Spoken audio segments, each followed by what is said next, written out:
गीता के 11वें अध्याय का सार।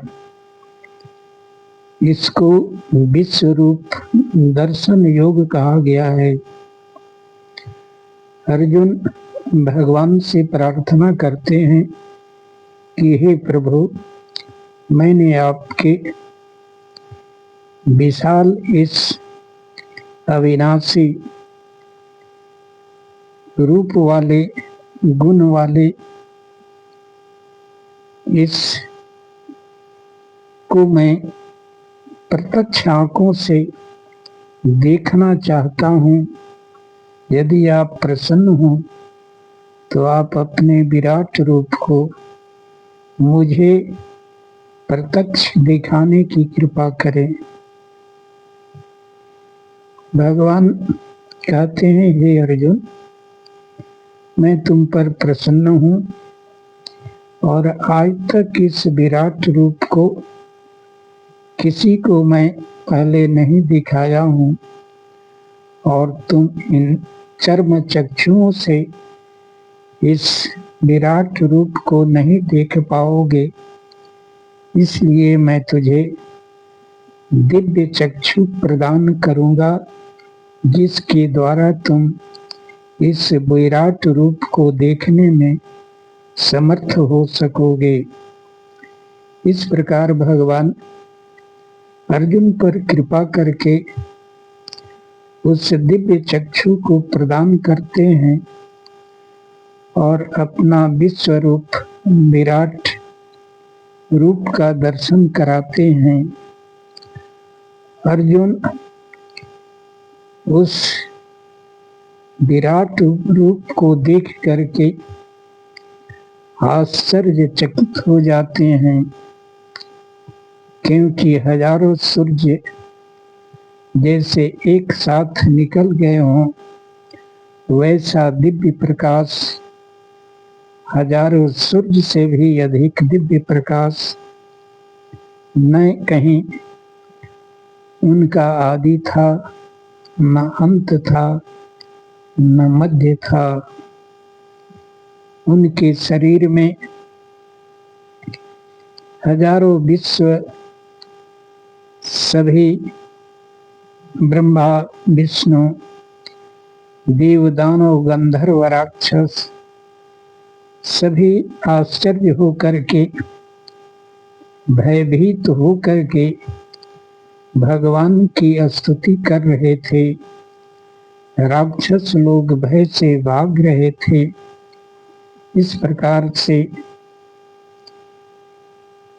11 रुद्र, 8 वसु और न जाने कितने ही देखे गए और न देखे गए अलौकिक जीवों को देख करके अर्जुन आश्चर्यचकित होते हैं और अनेक दाढ़ों वाले इस विकराल रूप को देख करके भयभीत भी हो रहे हैं।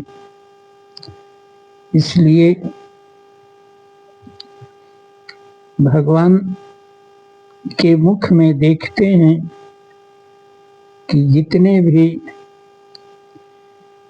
एक कौरव, भीष्म पितामह, कर्ण, जयद्रथ, द्रोणाचार्य और अनेक महारथी से जितने भी युद्ध करने के लिए आए थे, सभी उनके मुख में प्रवेश कर रहे हैं और उनके दाढ़ों में पीस रहे हैं। और इस प्रकार देख करके भगवान कहते हैं कि हे अर्जुन, मैं इन सब को मार चुका हूँ। मैं अभी इन सब का नाश करने के लिए महाकाल के रूप में हूँ। तुम केवल यश प्राप्त करो और तुम केवल नाम मात्र, तुम्हारा काम तो मैंने इनको काल के गाल में पहले ही ले चुका हूँ। और यश तुझे दे रहा हूँ, इसलिए तुम उठो, युद्ध करो। जैसे दुनिया की सारी नदियां समुद्र की ओर भागती है, वैसे ही ये मूढ़ लोग अपने काल के बस होकर के मेरे इस विकराल दाढ़ों में मृत्यु के गाल में समा चुके हैं। जैसे बरसात में प्रकाश पर फतिंगे जाते हैं, उसी प्रकार से ये सभी मेरे काल के गाल में समा चुके हैं। इसलिए तुम उठो और यश प्राप्त करो, इस पृथ्वी का भोग करो। अर्जुन उस विकराल रूप को देख करके डर जाते हैं और कहते हैं कि हे प्रभु, आपके इस भयानक रूप को देख करके मैं बहुत भयभीत हूँ, इसलिए आपका जो सुंदर चतुर्भुज रूप है वही मुझे दिखलाइए। भगवान प्रसन्न हो जाते हैं और चतुर्भुज रूप का दर्शन कराते हैं और कहते हैं कि हे अर्जुन, इस रूप को देखने के लिए देवता भी लालायित रहते हैं। इस प्रकार से योग माया से उस विराट रूप को समेट करके चतुर्भुज रूप का दर्शन कराते हैं और पुनः अपने मूल रूप में आ जाते हैं। इससे अर्जुन को शांति मिलती है और भगवान को प्रणाम करके उनसे क्षमा याचना करते हैं कि हे प्रभु, मैंने जो भी अनजाने में आपको हे कृष्ण यदा सखा जो भी कहा हो, उन अपराधों को क्षमा करें।